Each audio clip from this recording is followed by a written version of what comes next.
Бид нар энэ эх оронч бэлэгтийн хөшөөний дэргэд ирээд байна.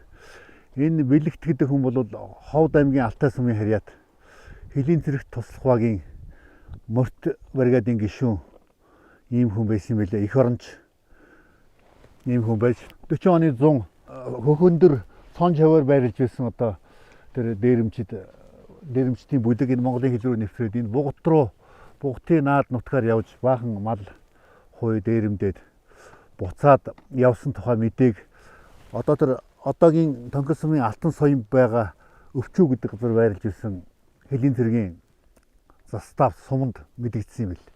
Тэгээд сумгийнхан нааша тэр дээрэмчдийн араас явхдаа тэр ард бэлэгтийг газарчнаар аваад ингээд энд гүйцэр дээрэмчдийг гүйцэж ирээд энд бараг өдөржин байлдаан болсон гэдэг.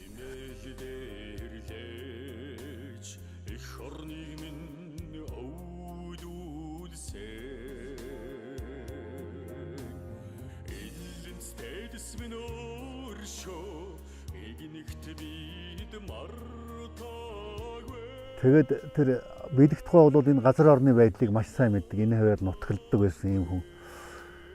Тэгээд дайсны байрлалыг маш оновчтой зөв олж тогтоогоод бүслээд тэгээд тэр давуу хүчтэй дайсныг тэр өдөр энд бут цохоод мал хуугаа эргүүлж аваад маш олон зэр зэвсэг буу автомат янз бүрийн олдож авсан гэж.